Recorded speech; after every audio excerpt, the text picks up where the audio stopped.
it makes me nervous when you count us off like that, because then it's just like full of anticipation that I have to start the fucking show. You point at me and I'm like, what am I going to fucking say? Well, if you would let me open the show every now and then, we wouldn't have to do that, but you won't let me. I used to totally bail on you and make you open the show. I know. I'm aware. I've only tried like the last 3 episodes to just kind of try. I'm fully aware. Yeah. Yeah. I mean, I'm just trying to help you out, but I can go back to just fucking off over here if you want me to, because honestly, that is what my skills are attuned for, to. Attuned to. Attuned to. I tune my skills to fucking off. Hey, guys. Oh. What's up? Well, Didn't see you there. Didn't see you there at all. Oh. Fancy meeting you in a place meeting you in a podcast like this. Oh, a podcast like this. No, you have to do the slow turn, and it's like, well, hello. Oh, well, hello. Yeah. Welcome to our home. Inside of this dumpster. This trash fire that is the haunted. Do you think if we got... Podcast. Go ahead. Introduce the show. I was going to try to, introduce the show there. You can. I'm going to allow I already did. I'm going to allow you. That's it? Yeah. The Haunted Heart Podcast. Yeah. My name's Kenny. I'm your co-host, if you didn't know. Maybe you didn't know. I don't know. Maybe we have some new listeners. My name's Katie, and I'm your host. Oh. If you're the co-host. Nah, I'm just chilling over here. I show up every week. Maybe not every week. Maybe not. Maybe sometimes things happen. Hey, we did a fun thing the other day. What? We did a fun thing. What was that? I don't know fun in my life. What was that? We were on a live stream. Oh, yes. We were on a live stream for another podcast. Another motherfucker. Another motherfucking podcast. Yeah, It was called Podcast of Terror. We were on it with Matt Stein and Corey. I don't know Corey's last name. Did Corey have a last name? I'm pretty sure. I don't remember. Is Corey like Prince and he's just Corey? Corey. We're just going to call him Corey. Matt and Corey. He could carry that. He could carry that. Yeah. He could carry that ego of like one namedness. I could see it. He could do it. It was really fun. We talked about the movie Us, and mostly we talked about me opening an ice cream porn channel. Yeah, that's true. An ice cream porn channel. We actually met Matt at the True Crime Podcast Festival, and come to find out, he actually has his own podcast. That fucking sneaky bastard. He rolled up and let us give him the whole sales pitch, and he's like, yeah, I'll check you out, and then just rolled on like a cool ass motherfucker and didn't even tell us he had a podcast. He slipped up in them DMs later and was like, hey, yo, girl. That's smart. You got to try it before you buy it, because some of these podcasts be out here wilding. I'm kidding. Yeah. We are the sum of these podcasts that are out here wilding. I'm like looking back and I'm like, yeah. I'm not sure why he asked us. But we did a live stream with him. Mm-hmm. His podcast is Podcast of Terror. You can find it on iTunes and Stitcher and all that good shit. Not on Spotify, though. There's a weird thing happening there. There's a beef. Like, their beef with Spotify is akin to our beef with fucking SoundCloud. Which goes way back to, like, the beginning of this shit. We still ain't figured it out. Yeah. I've abandoned SoundCloud, actually. So, fuck off, SoundCloud. It's for, like, wannabe rappers, I feel like. Probably. And like club music also. Sometimes you send me club music. Nobody really knows what it is anyway. Yeah, so we had fun. We talked about the movie Us and just had a few drinks, or at least I had some. Oh, I had some fucking ice water. You had ice water. I had some ice water. Yep, you did. Some delicious, delicious ice water. It was a great time. We did. We talked about Katie opening up a porn site where it was like where you feed other people ice cream. There were a couple. No, there was a couple, because see, Matt is an enterprising man, and so he, there's a channel of me feeding other people ice cream. Yeah. There's a channel of me licking ice cream. Oh, yeah. Remember, because we were talking about those horrible fucking monsters among us who open ice cream containers and lick them and put the lids back on. Mm-hmm. So there's a channel of that if you're into that. And I vow to buy every single ice cream that I lick the top of. I always have done up until this point when I'm grocery shopping and get a little hungry. That's not something that I do in the grocery store, but okay. I mean, sometimes you pass that fucking Reese's peanut butter ice cream with peanut butter cups in it, and you just say, you know what? It's been a tough week here on this Tuesday, and I'm gonna have this for me to have. Yeah. Okay. And then you buy it like a fucking human being. You know what upsets me the most about it? The people licking the ice cream and then putting it back. How do you have that level of self-control that you licked it, you know it's good, and then you just gonna put it back like that? I don't know. You just gonna put it back? You're not gonna eat the rest of it? Like, no. Damn. Like, I don't have that kind of self-control. I'm gonna eat the whole tub. Because that's how I live. You just shove your face into the whole fucking pint and then put the pint back. It's like a face impression of me. Yeah, no. You put the pint back, but the pint is just completely clean. It's empty and clean. Yeah. Yep. That's what I would do. I feel like I would respect that more. Yeah. Than these fucking sneak attack motherfuckers who are trying to be something. Yeah. Trying to do something. Well, speaking of monsters among us, don't we have some Patreon invocations to get to? We do. We got some motherfuckers up on Patreon making us do work. We got motherfuckers. We got motherfuckers. We got motherfuckers. I'm going to end this song. Hey. That was great. That was 5-star content. Awesome. Cool. I'm here. Yes, we do. Here. We have 2 new Patreon members to welcome this week. And if you're new to the show, I realize that for a while we've been doing Patreon invocations and we haven't really been explaining like what they fucking are. So these people who are new who are listening are like, what are they? Are they lighting a blunt? Like, what's the deal? Like, what's going on there? Who lights their blunt with a match? And to that, I would say... the old world witches, no. Yeah, the old world witches. Yeah, they're like, what the fuck are they doing? Yeah, so as part of we have a Patreon, by the way. Yes, we do. You can find it at patreon.com/thehauntedheart. And if you, not the Haunted Heart podcast, just the Haunted Heart.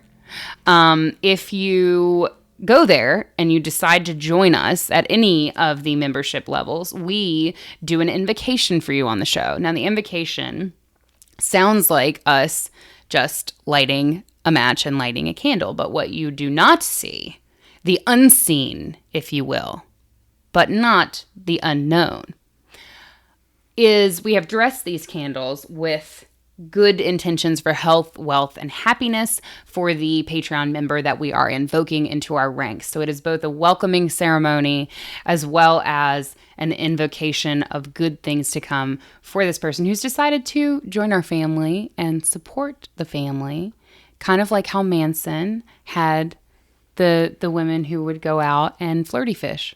Flirty fish. Actually, flirty fishing was a different cult. Flirty fishing was like flirty fishing was help me out, man. I don't know. Hang on. It's this fucking intermittent fasting. It's blowing my fucking serial killer memory. Not Jim Morrison. He was in The Doors. I was like, whoa. He fucking wore shades all the time. The cool Jim Robert? No. Jim Roberts. Oh my God. I fucking am. Everybody is going to stop listening. No, don't look this up. We're going to get there. Everybody thinks it's Kool-Aid, but it's actually fucking Flavor Aid. It starts with a J. It starts with a goddamn... Hang on. I'm going to get it. Jim Jones. God damn it. I feel like it took me so long to get there. We really did not look that up, y'all. We didn't look it up. I did make it there. I'm doing this fasting thing. I'm just clearing out some brain cells. Yeah. Just hang in there with me. So, the invocation is where we take our dressed candles and we light them for the people we are welcoming to our family. and we send our goodwill, we send our good wishes, we send our good chaos magic their way, and we hope that it brings them pleasures. Pleasures untold. Pleasures untold. So without further ado, after very much ado, I am going to welcome Sabrina T to our Haunted Heart harem.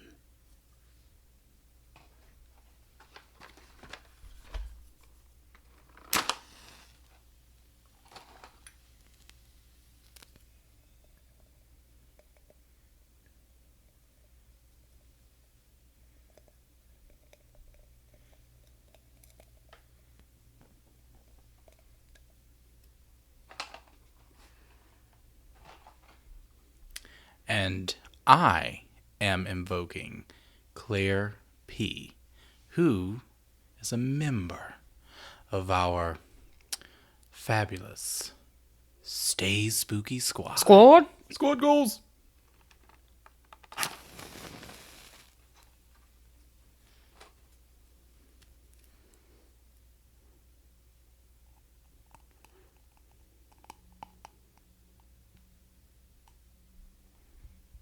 All right, ladies, your candles are lit. They will be beside us throughout the entirety of this episode, but they will, of course, burn forever in our dark, cold, wet, hungry hearts. I was trying to think of another one. There's actually a song from, I'm not sure if it was the 90s or the 80s. It might have been early 90s, but there's a song by Patrick Swayze called Hungry Heart. Yeah. Everybody's got a hungry heart. That's Bruce Springsteen. Yeah. Isn't it? Hungry Eyes. Hungry Eyes was Patrick Swayze. Eyes. I feel the magic between you and I. Oh my God. I fucking love that song. That just came right back to me. I'm going to put that on and twirl in my scarf later.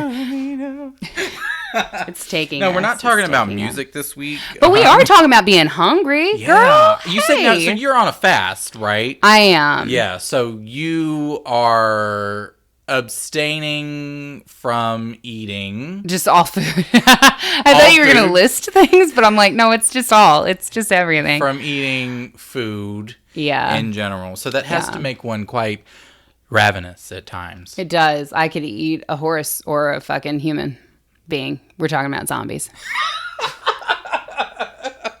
I love that. That was a smooth transition. It was. One might even say I planned it. I didn't. No, it just came out not. of me. No, they've been waiting for this. I feel like people. Though? I feel like people have been waiting for us to give the down low, to give them the nasty on zombies. Maybe. And I'm here to do just that. The whole Haunted Heart community is like, who said that? Yeah. What? Were we? Who was that? Literally, no one. I fucking love zombies. I love zombies. You love zombies. Everybody loves zombies. I like zombies in moderation. Yeah. Yeah. Okay. So like as part of a balanced diet? Like what's the deal? Yes. Yeah, I mean in your or on the horror pyramid, you know, zombies are a part of that, so you have to respect them, but you have to take a look at pop culture. So when things become saturated, I need some space sometimes. I got you. Yeah, the early 2000s I feel like were a pretty early to mid 2000s was like super hella like zombie heavy. Like you had all those like, because Shaun of the Dead was like, which is a great film. That was like mid 2000s, right? I feel like it was. I wasn't a big Shaun of the Dead fan? No, not Shaun of the Dead. And honestly, like not a huge zombie film fan. Yeah, I think I maybe like zombies more than you. Just don't want to fight about it, but maybe. No, I like zombies more than you do. The thing is that, like, I do agree with you that there is a saturation point, and there is a point at which we kind of like latch onto something so much. I mean, you got like The Walking Dead and like all this stuff that's like which honestly, constant zombie barrage. Can I just say The Walking Dead is literally like like it is a zombie at this point. Yeah, like it is. I'm like, it has can become you just what fucking it is about. shoot it in the head? Yeah, and like it is an exact representation of its name right now. Yeah, I'm like, yeah. So over The Walking I mean, I know Dead. people who still watch and they're like, I mean, it's kind of like the wife that you fuck after like 30 years. After You're what? just like, it's the wife that you fuck after like 30 years and you're just like, I just got to get this done. I'm here. I'm still here. I'm still here. And you can't let it go, but you got to just... And it used to be so great, too. Yeah, like, the first season of that was fucking bomb. Yeah, I think I watched, like, maybe the first, like, 4 seasons, like, religiously. So I watched the premiere. I watched the premiere live, actually, completely by accident in college. I was just dicking around and had shut myself in. Literally, she had a dick in her hand. No, there were no dicks present. I had shut my roommate and I had shut ourselves into like her bedroom, I think, and we were literally just like doing this thing where we were going to spend all day in the bedroom, like just literally watching TV or reading books or doing whatever. We weren't going to go outside and engage with the world. What's changed? Not a lot. So now I have to go outside and engage with the fucking world because I have to be part of a capitalist society. That's true. And what I would like to do is close myself off in my bedroom and listen to fucking Tangerine Dream all day. And I do that I only do it like once every 3 weeks now. So anyway, I happened to drop in on the live premiere of Walking Dead, and it was fucking awesome. And I watched it for like a couple seasons, and then it just it just started deteriorating. The thing about a show like that's predicated on the end of the world is like, where are we gonna go? Like, it's just sad, Well, like that show just made me all sad. It did make me sad. It just got repetitive.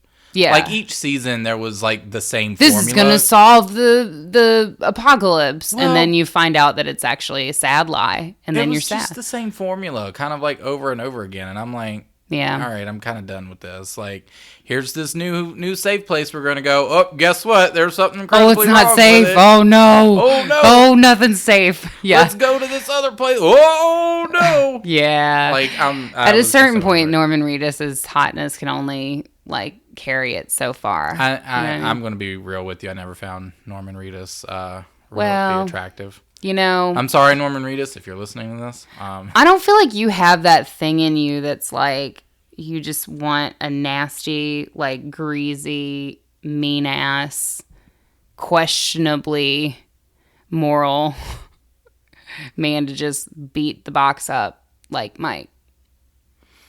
In the words of Jay-Z. I don't know. Norman Reedus has a thing. He rides a bike. It's cool. I get it. I get it, ladies. He holds black cats. It's cute. It's like a pussy comment. It's fine. Anyway. Yeah. So when we started seeing a lot of that going on, I don't know. I have a few films, like zombie films, that I really like. Like, I love Dawn of the Dead is great. And I have a couple of shows that I did like. So, like, I was into the first season of the Santa Clarita Diet. Yeah, but that was another one that started off, like, so good. And then it just, the first season. Fuck. Yeah. Season 2, just, like, halfway through, I really started struggling. And then season 3, oh, God. Yeah, another hot man, though, Timothy Olyphant. Oh, God. Wait, who? Timothy Olyphant. He plays Joel. He plays the husband. Oh, that man is fun as fuck. Yep. I would eat that man up in a day. Fuck. Yeah, he's really hot. But even he couldn't save that because it was just like, whew, wow. Yeah. Also, yikes. Let's see, what's another film that I really like? Oh, Zombieland. I love Zombieland. Zombieland is fucking amazing. Woody Harrelson is amazing. We have the sequel coming up soon. Which I am excited for. I'm going to be there, tits out, ready to go. Woody Tits out, Harrelson, literally. I'm here for you. You are a lonely, lonely man who is very broken, and I'm here for you. He's actually quite happy, I bet, in his life. I think my ultimate zombie movie is The Last Man on Earth, the Vincent Price film. And that is zombies / vampires. So, okay. Yeah, so it can kind of, like, it kind of straddles both. Yeah. But it definitely has a zombie vibe in the sense that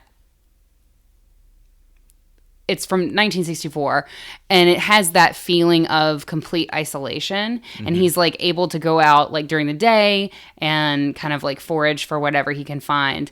But at night, these like undead vampiric creatures that can't be in sunlight like come to his house, and they stand outside his house, and his wife is one of them. And he, it's the story. It's one of the retellings of, help me out. It's a Richard, I Am Legend. It's a retelling of the novel I Am Legend. Yeah. So it's kind of, it has kind of one foot in zombies and one foot in vampires, but it has that feeling of, it perfectly captures that feeling of complete isolation. Mm-hmm. And that, I think, is what scares me the most about zombies. Like, you're living in the world that you used to live in when things were normal. Like, you're living in the world that you lived in with your family, with your children, with your spouse, with your significant other, with your parents. But all of those people have been kind of stripped away from you, and now you face just the overwhelming threat of your own demise at the hands of shells of people. That's the thing that makes zombies scary, is that it was a person with dreams and goals and a soul and life. Yep. And now what you're looking at is a shell of a person. And it's just kind of like dragging itself along. Essentially, like this podcast. Yeah. Yeah. No, I completely agree. I didn't want to go yeah. I have zombie brain. Ooh. I didn't want to not mention another favorite film of mine, because I feel like I would just be doing it wrong. My Boyfriend's Back. Do you remember that movie? My Boyfriend's Back? Yes. Not off the top of my head. It was, it's an 80s movie, if I'm not mistaken. My Boyfriend's Back. Yes. Hold on. I've got to look. Hold on.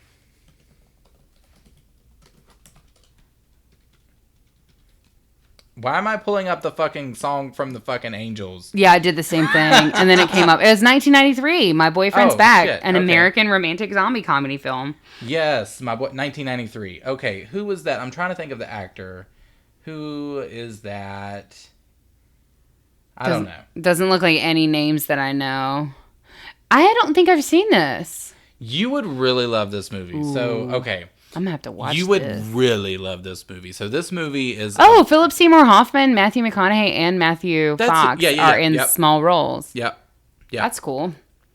So this is about this like nerdy kid or whatever, and he kind of has a crush on this girl in high school, but she's like kind of like the popular girl or whatever. She's really sweet, really nice. And she works at this convenience store. So he was going to ask her out or whatever. But anyway, he gets the convenience store gets robbed, and while he is there, and he gets shot, and he dies, but he comes back as a zombie, essentially, and he's sort of like, the movie's like him trying to like get his second chance, like, but he slowly is starting to deteriorate. And it's just a really good film. So that's like the level of commitment I need in a partner, though. It's like I want you to come the fuck back and be like, nah, girl. Yeah. It's about him just trying to like win the love of his life while he's slowly falling apart. Interesting. You know what? We can all relate. It's an amazing movie. So I couldn't go without like talking That's about cool. zombies. No, I'm going to have to watch that. Maybe we should watch that. How do you feel about Warm Bodies? At a certain point, we're going to get into talking about actual zombies, but I got to talk about, like, warm bodies. Cultural shit first. Nah, not into it. You didn't like it? No, I didn't like it. I need to rewatch it because when I watched it the first time, I was like, I mean, I had all the same feels of like, it was 2013. So honestly, that was a little bit late for the zombie train. Mm-hmm. It had already left the station. Yeah. So I would consider it the big red bloody caboose. However, when I watched it, it was like, there were some cringeworthy moments, but then some of it was good. Like I kind of liked it. And I'm not sure if it's just because I'm passionately sexually attracted to Nicholas Hoult or like, or what, but I kind of, I had somewhat warm feelings for that film. Nah, it didn't really do a whole lot for me. I just don't care for, it was like, I don't know. It was a parody. I don't know. It didn't do a lot for me. Yeah. But, you know, you can't also go without talking about Resident Evil. That's like huge, huge zombie franchise, which is another film franchise where I'm like, okay, the first two really liked. Yeah. And then just got like, bleh. And I even played the fucking PlayStation games, the fucking original. Those games were Evil. scary as fuck. They still are scary as fuck. The jump scares in those things are like primo. They're still really scary. But I agree with you. The storyline kind of meh. Peters out. But I think the problem is that when you get into, like, when you're dealing with a franchise, so you have, like, several films in a row, at a certain point, I think people feel the need to explain why the zombies exist, like, why they're there. And once you get into, like, that, I feel like it just gets so sticky. And you kind of remove part of what makes it scary. Mm-hmm. Because part of what makes zombies scary to me is like that sudden shift of like everything was normal. I was living in this house. Everything was fine. And now I'm like living in like I'm living through the apocalypse. You know, everybody who I know and love has been turned into a monster. And they, you know, one of the most impactful, sorry to go back to it, but one of the most impactful things about The Last Man on Earth from 1964 is the zombies would come back. Like, I think his wife, who was like a zombie vampire or whatever, would come back and stand in front of like her house. So there's something there, right? The body kind of like has its own like muscle memory and stuff. Mm-hmm. There's something there that's bringing her back to that specific place as opposed to another place. Yeah. But like, and I think Walking Dead maybe took that from that movie, because there's Morgan, I think his name was Morgan, the crazy dude. I think his wife would come back and stand in front of his fucking house. Like, it was, I think they ripped that off from even there, in the first episode, because like with the very first zombie you see, the little girl, she goes and she picks up her teddy bear. Yeah. Yeah. So in the very first scene, like, you even see that. So it there's some sort of ghost of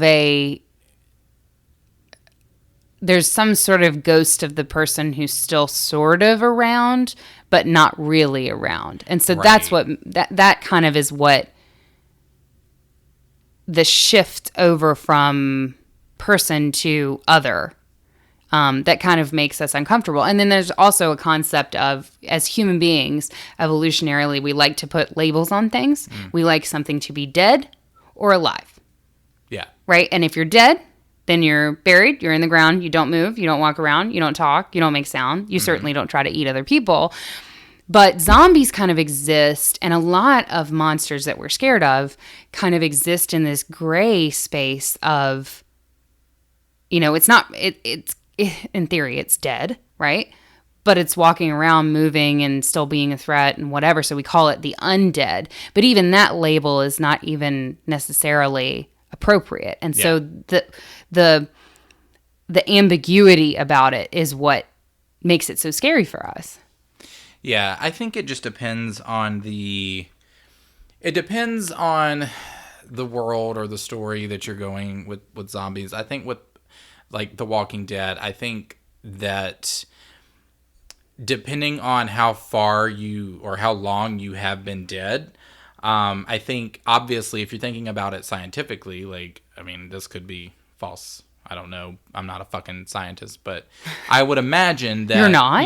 If you have that spark that's lighting the brain to be active again, that there could be some residual, like, information being sent over that makes things like, the girl to pick up the teddy bear, or, the wife to go stand in front of the house, or something like that. But I would imagine that as you progress and you decompose, that starts to slip away. You know what I mean? Yeah. I don't know if I had mentioned this on the podcast before, but a few years ago, I had actually I entered into a contest for The Walking Dead and won. Now you're shitting on them. Yeah. You're like, fuck you, send your prize back, bitch. I won a signed copy of one of the comic books, the first compendium, the big thick version, and it was signed by Robert Kirkman, which was really cool. And I got some swag and all of that stuff, but it was one of the things that's like, what is your favorite character? Like, what's your favorite character? Explain to us, write it, whatever. And one of my favorite characters was actually in the first episode. It was the zombie that Rick sees. It was by the bike, and it was like a female zombie, and she was kind of like crawling, half like it was her torso, and she was crawling by the bike. Yeah. And I'd always just been so, like, intrigued by what you had mentioned earlier. Like, this is terrifying because this used to be a person with thoughts, with feelings. It's someone's, this could be anyone. And it is just so jarring to think, like, how you can go from being, like, a human being to being just this fucking monster, essentially. Yeah. And once we got, because I think they did a web series and it gave some backstory on that particular zombie, and I ended up winning. So that was cool. Humble brag. It's fine. That was cool. All good. I still keep the signed copy on my bookshelf. But you're going to shit on his work. Bastard. Yeah, no, I think, and we also as humans have a big, we fear death. We don't want to die. We don't want to do that. And so to see death personified and walking around and coming after you, right, instead of being something that we can kind of put away into a box and not think about while we live our daily lives, while we pick up milk from the store. With zombies, it is death coming for you, and it is very physical, and it is very gritty, and it is very, decomposition. Like, it's very visual. And I think that's probably a big element too that scares us. So lots of different cultures have zombie lore. The word zombie is related to the African word zambi, which has an N in front of it. Sounds like I just said zombie twice, but there's a silent N. A silent N.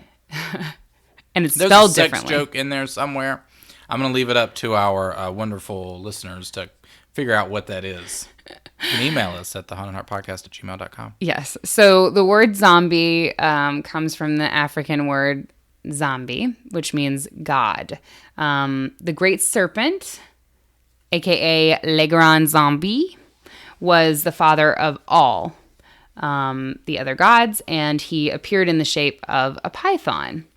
Now, modern conceptions of zombies originally began with the voodoo religion in the West African Yoruba tribe.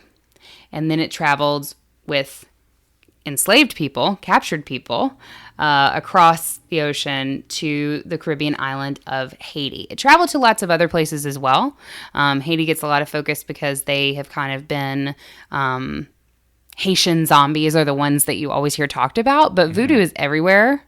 Especially through the American South, obviously, because there's a huge tradition there with, really clever captured people who were then enslaved by other people who carried their religions over with them and kind of wove them in. Wove them in, yeah.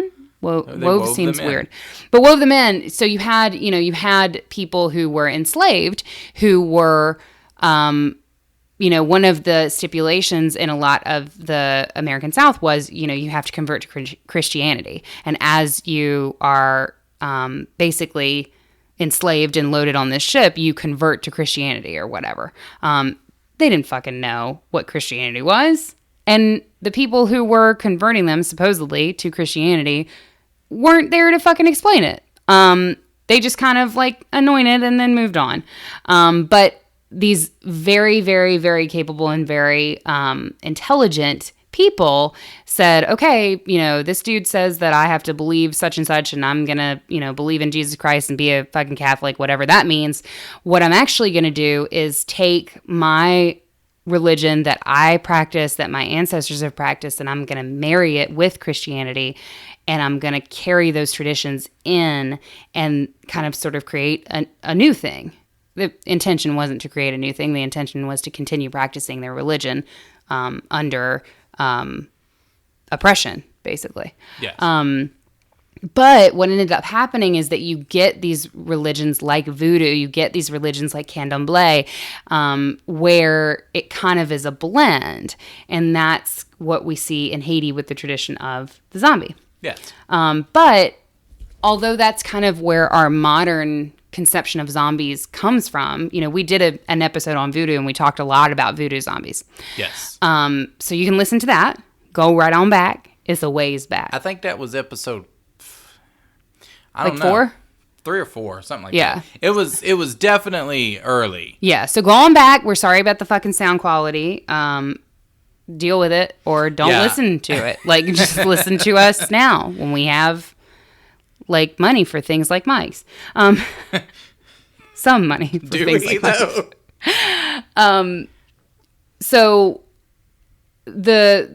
although Haitian voodoo zombies are a big, focal point for us in the modern world, stories of the dead being brought back to life are thousands and thousands of years old.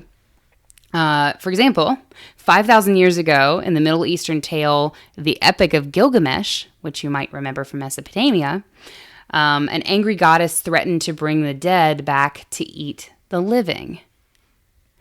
Let's not anger this entity here. She mad, y'all. She's big mad. Maybe she was fasting too. Zombies in Chinese myth are called the Quangxi, which roughly translate to the hopping corpse. The hopping corpse? The hopping corpse. That sounds like a really great, dive bar. It sounds, you know what it sounds like? It sounds like the cha-cha slide for Halloween. The hopping corpse. Oh, okay. I see it. To the front now. To the back now, y'all. And everybody's just kind of flailing. I want to see it. Make it happen. Somebody choreograph that shit. Yeah, I still see it as a bar. The hopping corpse. The hopping corpse. I'm into that. I can see it. All right. Well, I'm going to go do that now. You finish this episode on your own. Y'all have a good day. So the hopping corpse, or the Quangxi, as they were called, had human bodies, but they did not have independent thought or free will. And in some Chinese myths, these hopping corpses are dead people who die far from home and must walk back to their home villages before they can rest in peace. Okay. So it's like the journey home that's motivating them to come back. Okay. In Scandinavian stories, zombies are called the dragir. And according to legend, the dragir were fierce warriors, but after they died, they were not content to lie in their grave. Instead, they came back to attack the living. And that is just the most fucking Scandinavian thing I've ever fucking heard. That just sounds like a Viking. I'm too much of a manly man for fucking death. Let me just wage war as an undead fucking scary ass. Yeah. Supposedly, to kill a dragir, one had to cut off its head, burn its body, and scatter its ashes out to sea. The Germans have a version of the zombie called the Nighteater. Are you okay? I feel like you just hawked up something really nasty. The Nighteater Nighteater. has two common translations. One is night waster, and the other one, right? Like night waster. Yeah, that's fucking, add some numbers to that, and you got a fucking Reddit username. Fuck yeah, night waster 69. Fuck yeah. Night waster 997. I'm about to pwn everybody on this message board. Fucking Nobody says phone anymore. Nobody. Nobody says that anymore. Literally nobody. Ooh, I'm old. The other translation is called Nighteater, which is just kind of like now that me sounds like when I'm porn. dieting. No, it's like me when I wake up in the middle of the night and like drag myself to the fridge and I'm like, I'm gonna eat. When I come downstairs and it's just you and you're topless with your fucking tits out and you're just ready. I'm like, what's that noise? And I'm like rubbing my eyes because I can't see, and it's just the silhouette of some fucking ravenous beast in the fucking light of the fridge, and all you hear in the background is just always. And I'm like, Katie, and you just look up like it is not your time. Nighteater. So the Nighteater actually, or I'm sorry, I have to call it the Night Waster. The Nighteater is just taking me. It's too real, you guys. Night Waster. It's too fucking Night real. Waster. I feel like that's what that needs. A theme song? Yes. So apparently the Night Waster has traits of both zombies and vampires. When a Night Waster is first reanimated, it gnaws on parts of its own body, and then it seeks other victims to feed upon. Well, so it's actually a self-cannibalizing motherfucker. Auto-cannibalization. We love that. Mm-hmm. We have a whole cult about Eat your own self out. Be an independent woman who don't need no man. Real feminists eat themselves out. Ooh. Honey, I mean, I wouldn't put it past anybody. I mean, That was that whole thing with Marilyn Manson, though. You remember that? Oh yeah, that's where he told that reporter that he had a rib removed so he could suck his own dick. Such a fucking troll. But no, people can actually. There are people that can do that. Oh, it's a thing. It's a fetish. Really? Autofellatio. Yeah. Really? It's a thing. Some men can do it. Ain't no Not fucking everybody. way. Yeah, I'm not going to get down there. It happens. I can't reach. Anyway, I'm not going to compromise myself right now. I feel like we're too fat for that. No, it's definitely the men that can do this are definitely really lean, limber, and usually very well endowed. I don't know if I would, like, morally. I don't know. But I guess it's not really any different than, like, any other way to masturbate. I don't know. If I could do it, I totally would. I don't think I would, man. I don't know. I'd be like, this is sad. Like, you know, I feel like I'd get bummed out by myself. I'd be like, this is sad. I'm a sad person. Nah. I'm lonely. Well. All right, now. Moving on. So my last zombie from around the world is called a revenant. God damn it. Again, I want to see, you know what I want to see? I want to see Revenant versus Night Waster. Revenant versus Night Waster. Night Are those Waster! our new, like, nicknames? Are those our zombie nicknames? I want to be Revenant. I'm calling Revenant. I'm calling Night Waster. Fuck yeah. All right, there we go. Revenant just sounds like you about to fuck everybody up. You about to fuck every motherfucker up. Revenant sounds like you're, like, here to actually, like, the apocalypse has already happened, right? You're just here to clean up the mess. You're here to, like, shut it the fuck down. Yeah. But not in a good way. Yeah, no. Revenant sounds like he hurt you. That's what it. Yeah. It just sounds like he hurt you real bad. Yeah. Babe. Yeah. And now everybody's going to pay for it. Yeah. Mm-hmm. Everybody's picking up the tab. So revenant comes from the French term revenir, meaning one who returns. Yes. So it's a very popular zombie-like creature in France. Crawls? Like zombies, they begin to suffer decomposition and smell like a rotting body once they come back to life. However, unlike modern zombies, their teeth, after death and then reanimation, their teeth begin to grow into terribly crooked and jagged protrusions. And also, unlike zombies, they do not eat people or drink blood. So I'm not really sure what those teeth are for. What do they do? Maybe for consuming. Are they? I don't know. Organic, farm raised like chickens. I don't know. Are they plant based zombies? Like, I don't know. Crooked and jagged protrusions. I guess it doesn't say like sharp, but I feel like they're sharp. I feel like the teeth are sharp. But it seems like why would you make the teeth sharp if they're not going to eat people? Right. Interesting. I don't know. It's very cool. They look very scary. They're very like fucking scary. They're very, like, alarming. Okay. I don't know. They sure look like they could eat a person. So. All right. Well. You decide, I guess. So we're just going to look intimidating, but we're actually not going to do anything. Yeah. Okay. I guess. I don't know. We're just here to scare the children. Yeah. Into doing their chores. Doing French things. Yeah. Eating escargot. Jacques, you better finish your baguette. Wearing right fucking striped shirts. Who knows? This is, listen, people of France. I don't think France listens to this show. I feel like France is too classy for this show. Classy? Classy. But classy. You see, I had to insult, I guess. France is like, fuck you, you're clashy, bitch. And I am. You. And I accept that, Fran. I did say this, it was just soft. Okay. Anyway, why don't you educate us on some fucking zombies? I don't know shit about zombies. How about? So I didn't know shit about zombies, so I went to the Center for Disease Control, actually. Ah, the CDC.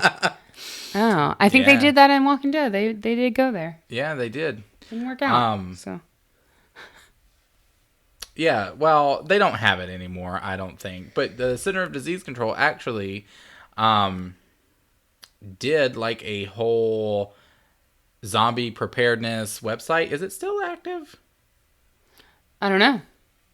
No, I didn't research this portion of the show. It's not, because when you click on the link for the zombie preparedness website, it actually takes you to what I can only imagine to be a postcard picture of Florida with the words over it that say, good as gold. Prep your health tips for all seasons.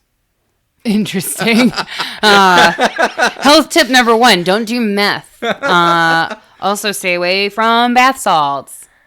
Yeah, so apparently that doesn't exist anymore, so I'm fucked out of my segment. Get fucked? No.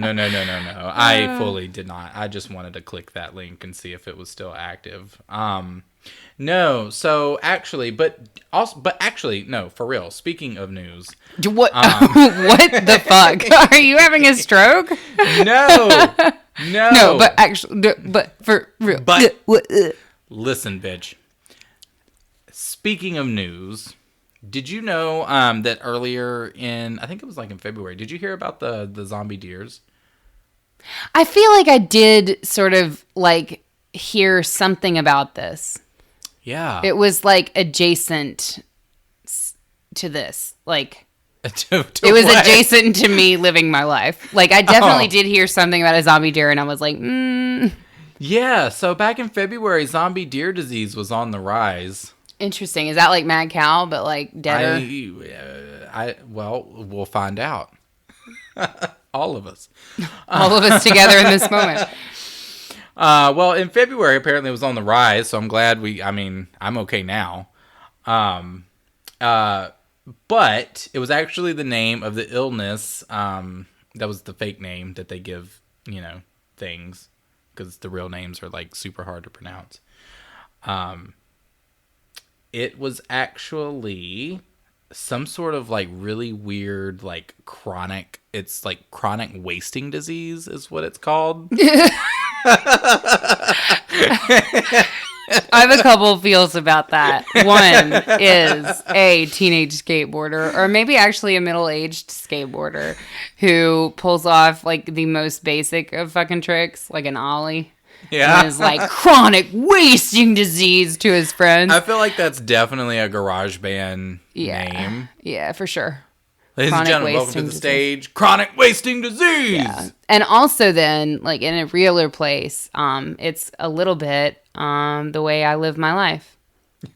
So. Oh my gosh. There's also that. Yeah. So this disease could apparently impact humans, but mostly it's just animals like deer. So fuck you, deer. Aren't humans animals though? I just want point of contention. Animals like deer. It's mostly deer. How elk, dissimilar do you have to be moose. from a deer to be immune? Like, I just need some details. Because humans are definitely animals. Well, listen, I'm just here to tell you that CWD is a progressive fatal disease. Tell that to your mom, this sick ass skateboard. I don't know. Hold on, listen, I gotta get my best like TV voice on. It's a progressive fatal disease that can cause strange behavior in animals. It's a prion disease. I don't know what that means exactly, but it involves proteins called prions. Got it. You know what? My medical school background has prepared me for this, actually. So, but if these prions become abnormal or clump in the brain, they can trigger other problematic changes in proteins in the body, leading to things like brain damage. And these prion proteins change in harmful ways is really not quite yet understood by our science folk. Yeah, I got it though. Related. Your brain get too chunky. Yeah, your brain gets. That's a what it chunky. said. Your brain get too chunky. It's a relative of It is a relative of the mad cow disease, which is let me just say my favorite scientific term: mad cow disease, also known as bovine spongiform encephalopathy. It just rolls right off the tongue. That's interesting. I thought it was gonna be like angry bovine illness. No.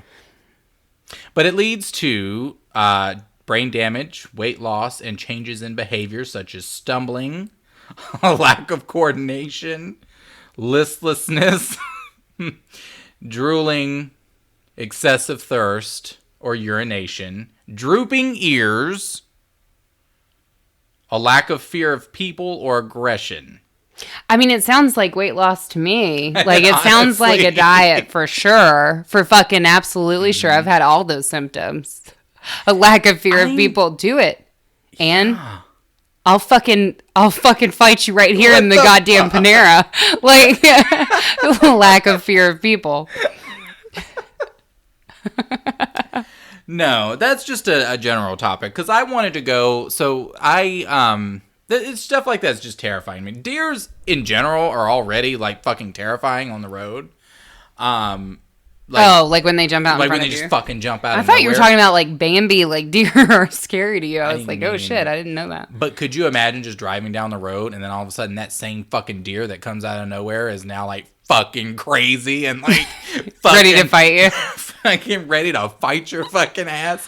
He's like drooling from the mouth and he's got the fucking crazy eye going and he's got a little fucking twitch going and he's like, come on man, get out your fucking car right now. Oh, fucking shut up. That kind of is like, I feel like I would react with laughter.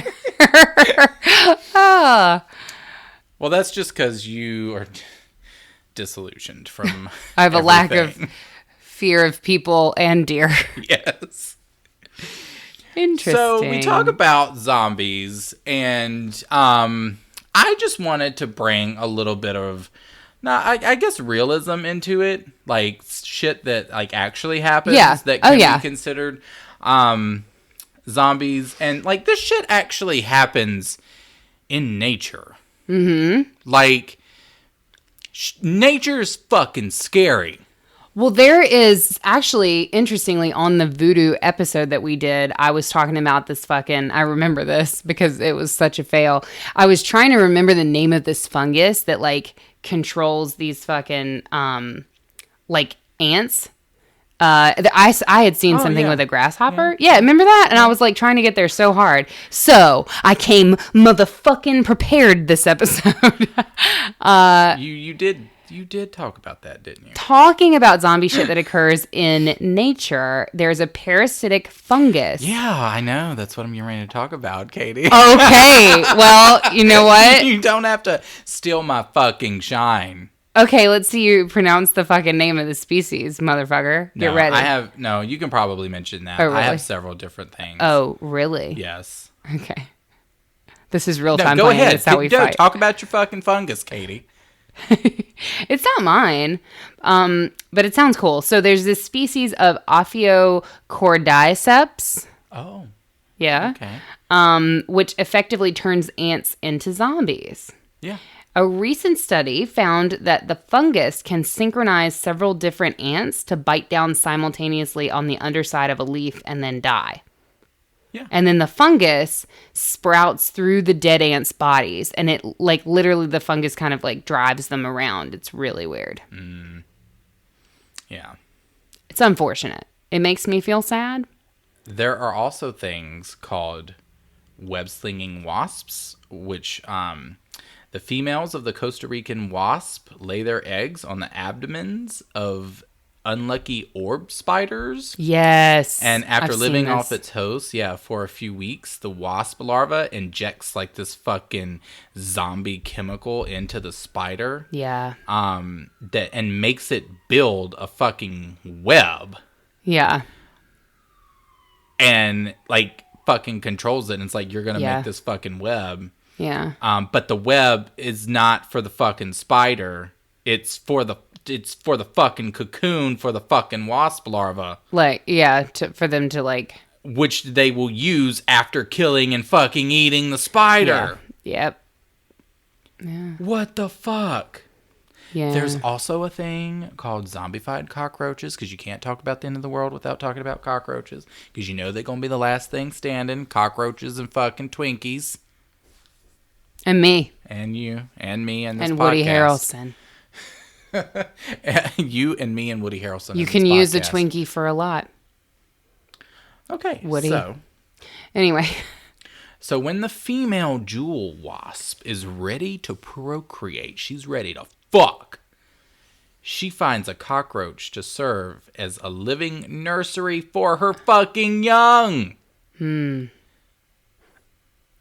Does she bring like the dude there and then they fuck on the cockroach? Like, how does that work? Yeah. That works. She finds the cockroach. Right. Yeah. And then she's like, I got us a place. Yeah, and literally yes. Shit. Yeah. So she first injects a toxin into the roach that paralyzes its front legs. Then strikes again in the roach's head. And this venom targets a specific area of the brain responsible for initiating movement. And so with this toxin going through its body, it's literally stripped of its ability to move of its own free will. And the cockroach can be grabbed by the antenna and guided to a burrow where the wasp will lay her egg on the victim and entomb them together. And the wasp larva slowly consumes the cockroach for several days before pupating in its abdomen. What's that? I don't know. Pupating? Emerging as an adult about a month later. Oh, so it bursts from its chest. Yeah, it's a chest burster. That's what that is. It's a chest burster. Got it. Mm-hmm. Ew. And this, all right, so I have a couple more. It's so much worse than the fungus on the ants. Honestly, I would choose that at this point. This is mind-controlling slime balls. Have you ever heard of those? I mean, I dated one once, but if you... That was a good one. Yeah. I got the zingers. Yep. So this and the emotional scars. Okay. You can continue. All right. I'm done. I'm past it. All right. Are we over this, Katie? Because I'm past it. I thought okay. we had, been. I thought we were okay. Yep. All right. I'm doing just fine over here. So as an adult, the lancet liver fluke, a type of flatworm, it resides in the livers of grazing mammals such as cows. Its eggs are excreted in the host's feces, which are then eaten by snails. And after the eggs hatch inside the snail creates protective cysts around the parasites and coughs them up in balls of mucus. This seems like a fucking lot. Like, it seems like a whole lot. This seems like a fucking alien film, if you ask me. So these fluke-laden slime balls are then consumed, by ants. Oh, no. When Sorry, the flukes Ant. wiggle their way into an ant's brain, they cause the insect to climb to the tip of a blade of grass and sit motionless, where it's most likely to be eaten by a grazing mammal. That way, the liver fluke can complete its life cycle. It wants to die inside the cow. Yes! God damn it. It's so weird. Nature is fucking scary, man. But could you imagine? So, like, if there was some, like... What does it do to the cow? I don't Does know. it just, like, die inside? I think like, it just it's fine. dies. It's like, you know what? My it's mission good. in life is to die inside you. What? Sir, get I off have of also me right known now. men like that. Sir, get off of me right now. Yeah. Yeah, you gotta go. We can finish this round, but after this... You know what, lose my though? number. It's a little romantic. I would go that. I would want All to go right, that so way. that's Not being one of inside us a cow, is seeing a but- therapist, and the other isn't. So yeah. Today, no. my therapist asked my advice on how to deal when like the person that you like isn't giving you attention, and I was like, "You don't want my advice on that." I was like, "I Wait, your shouldn't do therapist this." was asking you that? Yeah, I don't know. Maybe it was like reverse psychology, but I was like, I have not a good coping mechanism. Nah. Just So- give me the attention. I think the point of this is that zombies are terrifying. And like I said, if there was some sort of way, like, it's weird to me. Like, I'm sort of side-eyeing like this fucking nature shit because I'm like, what if somebody like tried to get like take this fucking venom and like try to fucking mass produce this shit to fucking control people? I mean, it might already be happening right now. We don't know. We're already zombies to fucking social media and our fucking phones. Yeah, I'm gonna say it, even though I'm literally on my phone. I don't care, but whatever. I mean, honestly, that's the modern day zombie. Was that like old man corner? That was old man corner. Jesus God. That was that great Uncle Kenny corner? Yeah. Yeah. Jesus. Yeah, it was. Well, in more fun news, maybe you can use your phone to text your friend and tell him that October 8th is World Zombie Day. Oh, fuck yeah. Yeah. So what do World you do during fucking World Zombie Zombie Day? Day? I guess you Dress up like a zombie. you eat brain. You give head. You give head. Hey. Yay. Hey.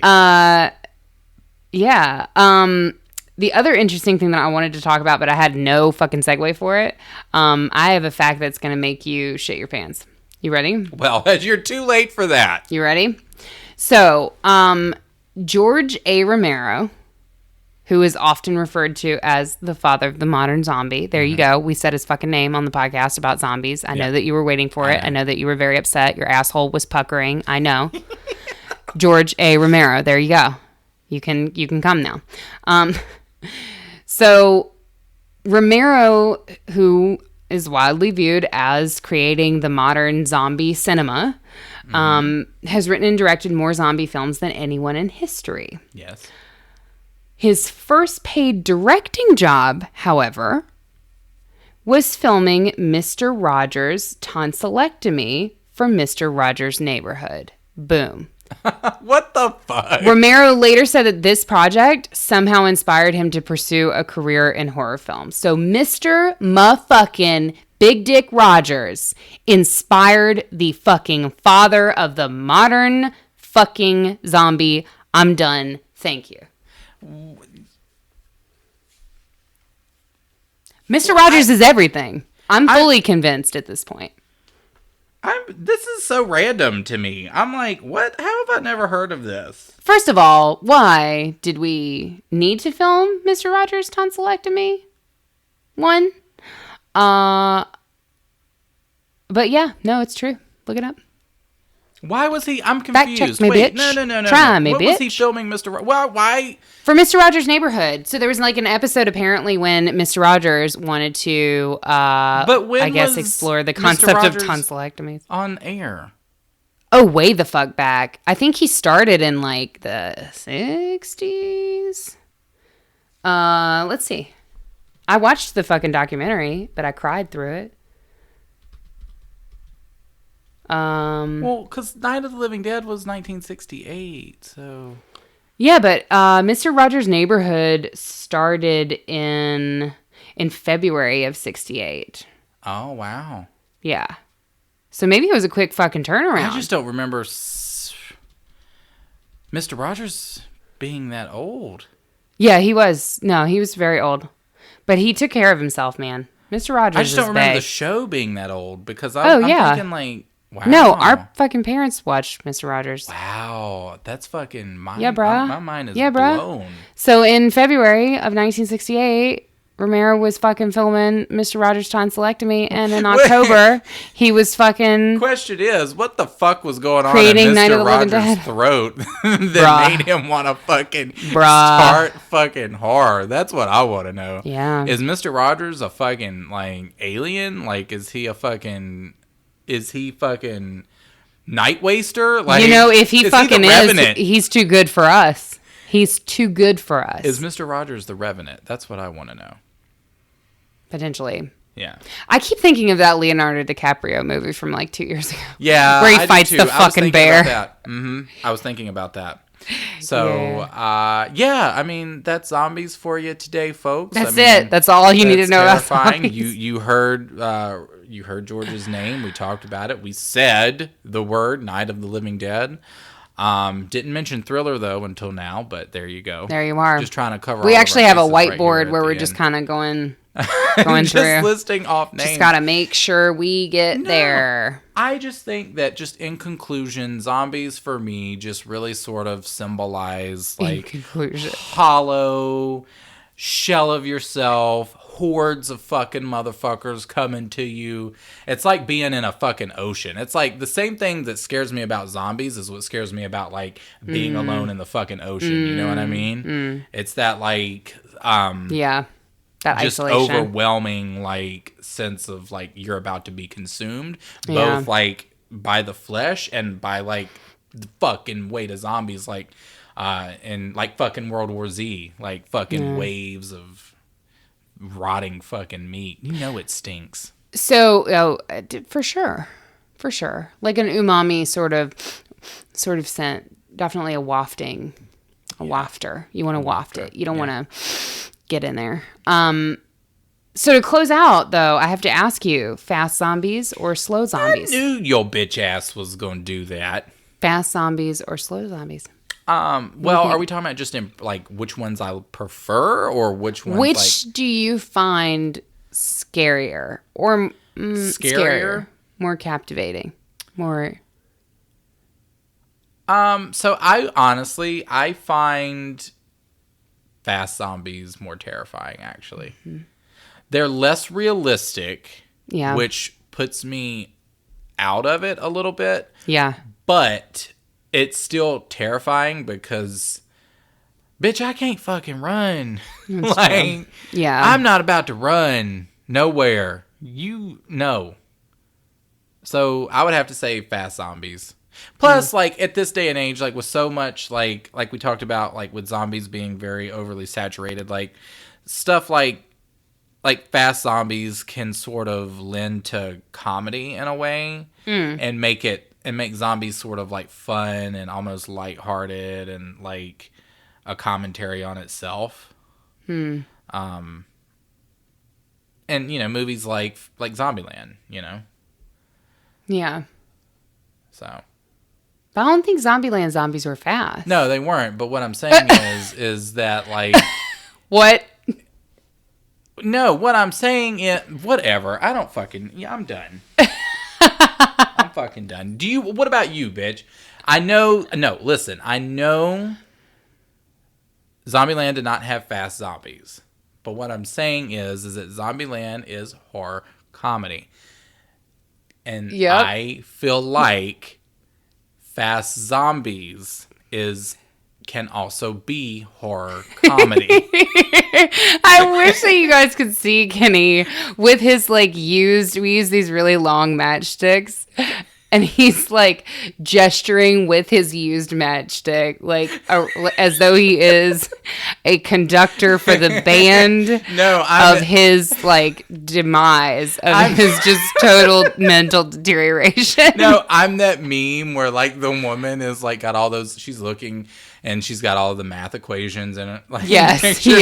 And it's Kenny trying to figure out literally you to make this connection. I just have to make this work because I fucking made a Zombieland reference and they're not fast zombies. Fuck off. I was trying to make so Dawn of the Dead as well. I was trying to think the remake with the fast zombies, but Dawn of the Dead is a comedy. With you. I mean... But there was that fat zombie who ran, and it was really funny in Dawn of the Dead. I mean, Shaun of the Dead is similar-ish.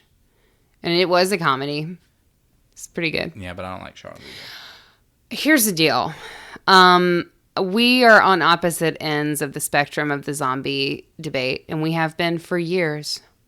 For the entirety of our friendship, it is a challenge. Because I like slow zombies. I think they are fucking terrifying. I think the minute a zombie starts moving super fast, to me it takes me out of zombie and puts me into superhuman motherfucker that's gonna fuck me up, which is scary in its own right.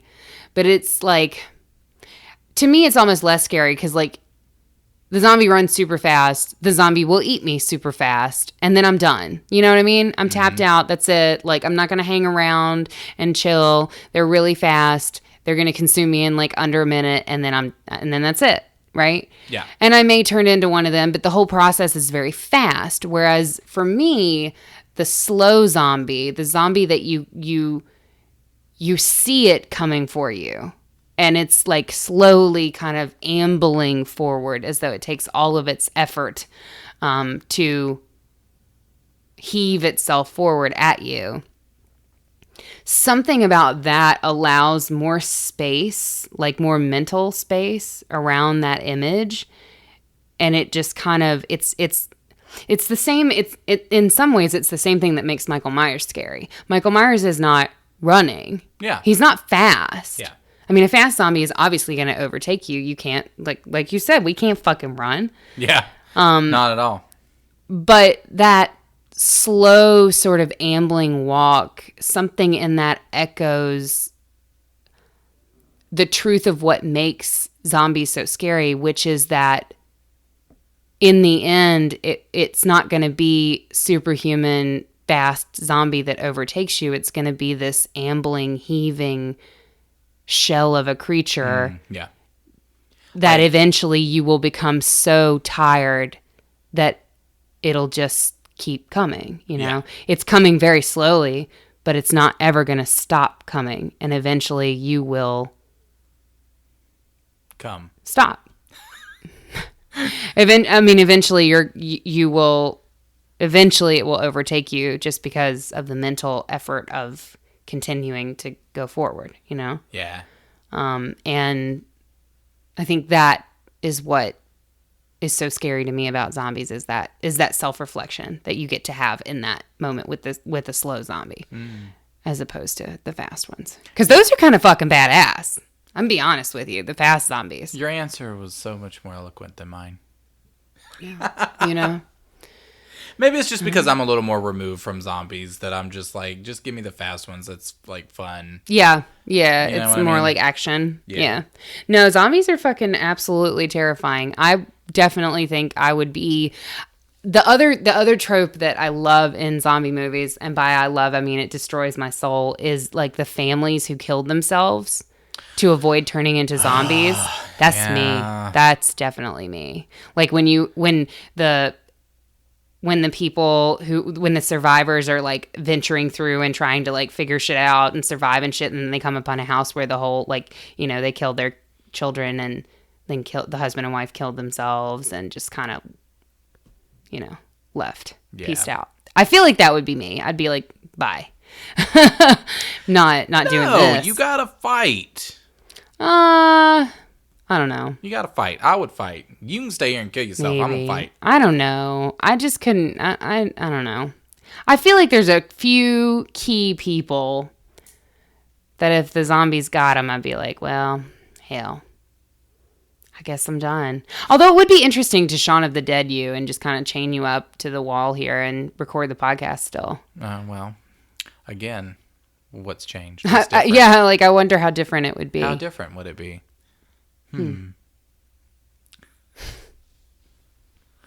All right, guys. Well, that's our show. Well, get the fuck out. You don't have to go home, but you can't fucking stay here, right?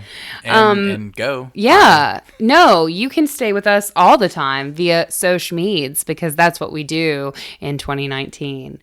You can find us on Instagram at The Haunted Heart Podcast. You can find us on Twitter at The Haunted Heart. You can find us on Facebook. If you search The Haunted Heart Podcast, be sure to give our page a like. We got all y'all motherfuckers up in the Facebook group, but we ain't got no likes up on our page. And I hear you. I know you saying, Katie, you don't post on the fucking Facebook page, but I'm gonna sometimes. So search The Haunted Heart Podcast on your social media. Post on The Haunted Heart Podcast. Please do. Please come do. No, search The Haunted Heart Podcast on Facebook and be sure to like the page and join our closed Facebook group. That's where we have all kinds of discussions about shit and things. We also, as we mentioned at the top of the episode, have a Patreon. If you are not getting enough Haunted Heart in your life from our weekly episodes, you can hop up on that Patreon page. And if you, I think it's like the $5, right? It's the Stay Spooky Squad. Mm-hmm. You can get access to all of our bonus shit. You can get access to me reading smut stories and Kenny trying to keep his shit together. Yep. You can get access to us reading scary, spooky stories from childhood. And all you Cannibal Cult members get a full bonus, full length, full girth, because that's what's really important. Am I right? Episode every single month on the Patreon that is exclusive to Patreon people only. Only. So you can be an exclusive motherfucker. Uh-huh. If you stay hungry for that bonus content, that's what you need to do. Mm-hmm. And I think that's it, right? Yeah, if you have any complaints, you can fucking suck it. I don't really You care. can go outside of your home and shout it into the wind at the top of your voice. And I promise you, we'll get it. Yep, we will. We will get the message loud and clear. Oh, I had some people asking me about this recently. Like they saw our shirts and stuff that we took to the True Crime Podcast Festival in Chicago. We have shirts and shit, y'all. We have merch. If you go to thehauntedheart.com, our website, you can find episodes there and stuff, but you can also find fucking merch, and a lot of it is really cool. Fucking t-shirts. I made those with my bare fucking hands. Yeah, I made him do that. I supervised. Yeah. She did. No, but go to thehauntedheart.com and then click on the merch tab and you can see all of our shirt designs. We have a tote bag. We have like a pin. I realize we never talk about the merch, so like all the new people are probably like, what? Pins, mugs. Hell yeah. Fucking everything you need. Everything. So with that being said, guys, we will bid you adieu for this evening, and until next time, stay spooky. Zombie, zombie, zombie. Eh, eh, eh. Oh, oh, oh, oh, oh, oh, oh. Eh, ah.